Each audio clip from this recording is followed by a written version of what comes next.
Train का आखिरी डिब्बा रात के करीब 11 बजे थे। अमित अपनी फाइलों में खोया हुआ था जब रेलवे स्टेशन पर अनाउंसमेंट हुआ।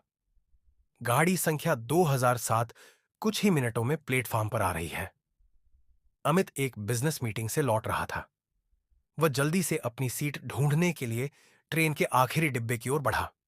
यह एक पुराना जर्जर कोच था, लेकिन सफर केवल 4 घंटे का था, तो उसने ज्यादा ध्यान नहीं दिया। अजीब खामोशी डिब्बे के अंदर घुसते ही उसे महसूस हुआ कि वहां कोई नहीं था।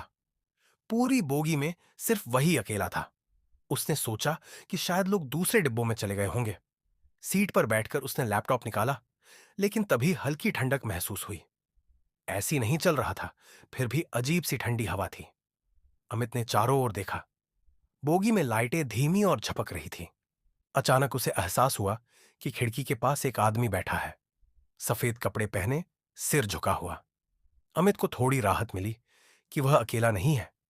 उसने उस व्यक्ति से बातचीत करने की कोशिश की। भाई साहब, यह डिब्बा कुछ अजीब लग रहा है ना? उस आदमी ने धीरे से सिर उठाया। उसकी आंखें गहरी और अजीब थीं। उसने ठंडी आवाज में कहा, यह डिब्बा सालों पहले एक हादसे में तबाह हो गया था। तुम यहां क्या कर रहे हो? बीते हादसे की गूंज अमित को एक झटका सा लगा। उसने हड़बड़ाकर पूछा, क्या बकवास कर रही हैं आप?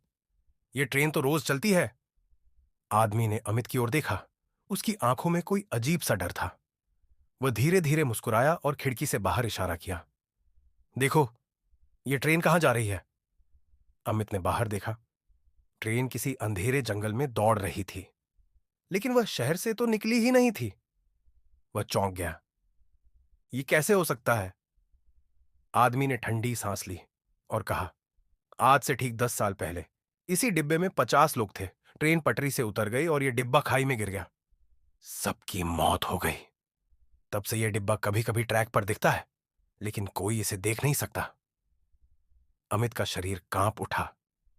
उसने जल्दी से अपनी सीट से उठकर दूसरे डिब्बे में जाने की कोशिश की, लेकिन जैसे ही उसने दरवाजा खोला, सामने सिर्फ गहरी काली खाई थी। कोई पटरी नहीं, कोई स्टेशन नहीं। हकीकत या भ्रम?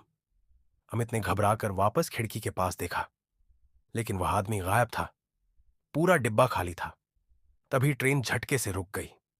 अमित ने खुद को अचानक प्लेटफॉर्म पर खड़ा पाया। ट्रेन का कोई नामोनिशान नहीं था। उसने घड़ी देखी। रात के 3 बजे। स्टेशन मास्टर उसके पास आया और पूछा, क्या हुआ साहब? आप इतनी रात यहां कैसे आए? अमित ने कांपती आवाज में कहा, मैं ट्रेन में था, आखिरी डिब्बे में। स्टेशन मास्टर चौंक गया। उसने धीरे से कहा, साहब, इस ट्रेन का आखिरी डिब्बा तो 10 साल पहले ही जल चुका था।